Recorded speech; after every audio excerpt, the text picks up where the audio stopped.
সকালটাই শুরু করলাম রামকৃষ্ণ আশ্রমে ভোগ খেয়ে। কল্পতরু উৎসবে ভোগ ছাড়া আমাদের নিউ ইয়ার চলেই না। তারপর রেডি হয়ে চলে গেলাম সেই রামকৃষ্ণ আশ্রমে। এখান থেকেই ভোগটা গেছিলো আমাদের বাড়িতে। এখানে সকালবেলা গিয়ে কুপন কেটে রাখতে হয়। একটা প্লেট ৮০ টাকা করে পড়ে।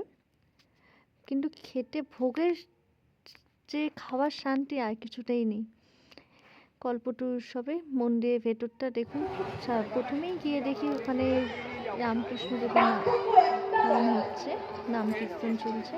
তারা হেমদন্ত বাহু তুলে নয়ন জলে বক্ষ ভাসিয়ে হা কৃষ্ণ হা গোবিন্দ বলে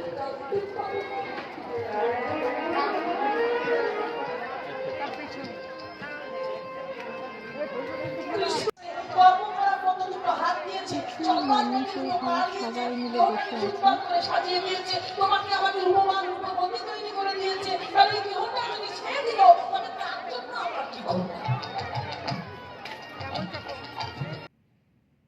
এটা পুরো আশ্রমের ভেতরটা। এটা হলো মন্দির। এই সেই মন্দির। এটা আমি প্রত্যেক বছর যখনই আমি যেখানেই থাকি না কেন, নিউ ইয়ারে আমার কাছে সবচেয়ে স্পেশাল হলো কল্পতরু উৎসব। আর আমি ভোগটা আমার চাই, যেখানেই থাকি সে প্রান্তে।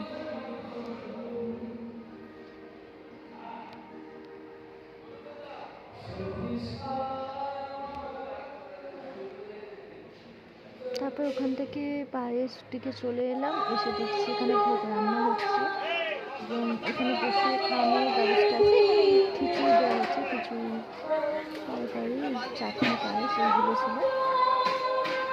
আমি গিয়ে ভিডিও করতে বসেছিলাম।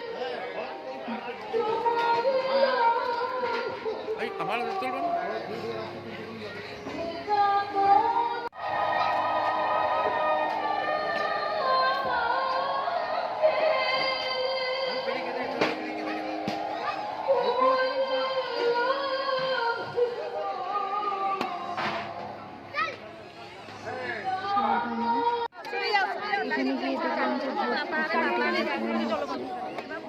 দিয়ে নিচ্ছে। আমার যদি ভালো খাওয়ানো সেখানে লাইন দিয়ে নিচ্ছে, কিন্তু আমার যতক্ষণ লাইনে দাঁড়াতে হবে না, আমার সঙ্গে সঙ্গে দিয়ে দিয়েছে আমাকে। আমাকে চাটনি দিবে, দাও আমাকে আরেকটা চাটনি গামলাটা দাও না এখানে। চাটনি ওইদিকে, চাটনি ওইদিকে। বাপ রে বাপ। এর সাথে চাটনি আর পায়েস ছিল, এটা লাস্টে পেয়েছি।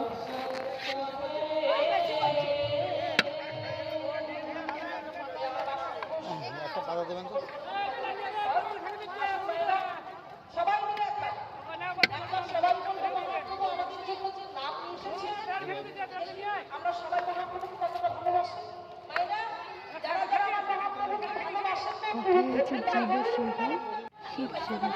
এখানে দেখছি ওনারা সব ভোগ দিয়ে এসে গরুগুলো খাচ্ছে, খুব ভালো লাগলো দেখে।